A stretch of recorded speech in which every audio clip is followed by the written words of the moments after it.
आपकी विचारधारा से तो पूरा मेल खाता है राजकुमार बाटी। समाजवाद तो यही कहता है कि अपने पैरों पर खड़े हो, तो राजनीतिक तौर पे आप इसका विरोध करें ये बड़ा मुश्किल हो जाएगा कि नहीं? नहीं, विरोध तो हम करेंगे नहीं, लेकिन जो मोहन भागवत जी ने बयान दिया उस पर आज चर्चा कर रहे हैं आप। मैं आरएसएस और मोहन भागवत की किसी बात को गंभीरता से लेता नहीं हूँ, क्योंकि इससे बड़ा झूठा और पाखंडी संगठन पूरी दुनिया में कोई दूसरा है नहीं। आरएसएस के बारे में हमारे एक बड़े नेता ने, मैं थोड़ा कंफ्यूज हो रहा हूँ, या तो लोहिया जी ने कहा था, नेहरू जी ने कहा था, ये बोला था कि अगर आरएसएस के लोग कहें कि हम पूरब दिशा में जा रहे हैं तो उन्हें पूरब के अलावा बाकी तीनों दिशाओं में तलाश करना चाहिए। आरएसएस जो बोलती है हमेशा उसके विपरीत काम करती है। ये स्वदेशी की बात कर रहे हैं, इनकी अपनी जो वर्दी है वो तो स्वदेशी है नहीं, काली टोपी भारत की तो है नहीं, हाफ पैंट भारत की तो है नहीं, इनका जो नमस्कार है वो स्वदेशी नहीं है, वो भी विदेशी है। इनका जो एक वो चिन्ह लेते हैं स्वास्तिक का, उल्टा स्वास्तिक, सीधा स्वास्तिक हमारा है, उल्टा स्वास्तिक हिटलर का जर्मनी से आया है। जो मुंजे इटली गए थे और जर्मनी गए थे, वहाँ से विचारधारा लेकर आए हैं। हिटलर की विचारधारा पे इन्होंने आरएसएस बनाया, आज तक उसका रजिस्ट्रेशन नहीं है। इन्होंने स्वदेशी आंदोलन का विरोध किया, जो उसका देश की आज़ादी का आंदोलन था, स्वराज्य का आंदोलन, उसका इन्होंने विरोध किया। इन्होंने तिरंगे झंडे का विरोध किया। आप इस बात का विरोध करेंगे? मोहन भागवत बोले कि प्रचलित अर्थतंत्र में जो मौजूदा अर्थव्यवस्था है, आसान भाषा का इस्तेमाल करूं तो अमीरी और गरीबी का अंतर लगातार बढ़ता जा रहा है, चंद लोगों के हाथ में आ रही है संपत्ति देश की। ये बात तो संघ के साथ बैठक में मुरली मनोहर जोशी ने भी कही कि भारत की सबसे धनी 10% आबादी के पास घरेलू देश की संपत्ति का 65% हिस्सा है। यह असमानता नाकाबिले बर्दाश्त होनी चाहिए। नहीं, मैं दो बात और कह दूं, फिर मैं आपके बात का जवाब दूंगा। हाँ, गांधी जी की हत्या पर नागार्जुन ने एक कविता लिखी थी, उसमें आरएसएस के बारे में उन्होंने कहा कि बदल गई है भाव भंगमा, बदल गया है वेश, पर हृदय नहीं परिवर्तित होगा क्रूर कुटिलमती चाणक्यों का।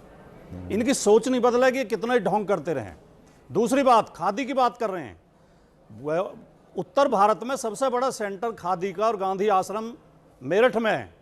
मेरठ के गांधी आश्रम के कर्मचारी पिछले कई महीने से आंदोलन कर रहे हैं। वहां के तो वहां की खादी तो मतलब हर कोई कुर्ता बनवाना चाहेगा। गांधी आश्रम की जमीन बेच दी गई है, प्लॉटिंग कर दी गई है, सरकार ने कर दी है, और उसमें आरएसएस के लोग शामिल हैं।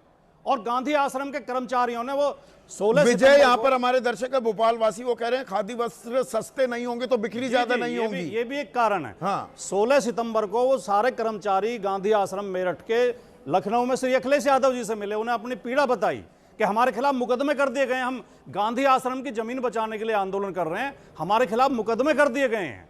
और जो भाई कह रहे हैं आपके दर्शक, जब मोदी जी की सरकार से पहले खादी पे हमेशा 2 अक्टूबर को छूट शुरू होती थी, सब्सिडी आती थी और दिसंबर तक चलती थी। लोग खादी के कपड़े बहुत खरीदते थे, हम भी खरीदते थे।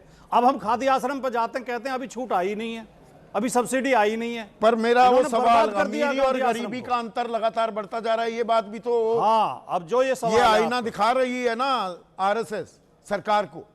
देखिए, ये जो आपका जो सवाल है, भारत की आज़ादी के बाद ही कुटीर उद्योग, ग्राम उद्योग और लघु उद्योग का नारा दिया गया था। मोदी जी जब से आए 11 साल में सबसे ज़्यादा बर्बाद कुटीर उद्योग और लघु उद्योग किए गए हैं। कुछ तो नोटबंदी ने बर्बाद कर दिए, बाकी जीएसटी ने कर दिए। अभी जो ये बदलाव लेके आए जीएसटी में, बहुत जिम्मेदारी के साथ कहना चाहता हूं, तो हम खड़े नहीं हो पाएंगे अपने पैरों पर, आप ये कह रहे हैं क्या? 2 स्लैब बनाए मोदी जी ने। आप एक बात, बहुत महत्वपूर्ण बात है, 18% और 5%। ज्यादातर रॉ मटेरियल पे 18% जीएसटी है और तैयार माल पे 5% है। तो जो छोटा उद्यमी होगा वो 18% जीएसटी देकर माल खरीदेगा, 5% पे बेचेगा, उसका 13% सरकार के पास जमा हो जाएगा। वो ज्यादा लंबे समय तक सहन नहीं कर पाएगा, छोटे छोटे उद्योग बंद हो जाएंगे और बड़े उद्योगपति। वैचारिक स्तर पर आप इस बात का विरोध कर रहे हैं कि हमें स्वदेशी नहीं होना चाहिए? वैचारिक तौर पे हम पक्के समर्थक हैं, स्वदेशी को अपनाना चाहिए, लेकिन स्वदेशी को बर्बाद किया है बीजेपी और आरएसएस की सोच ने।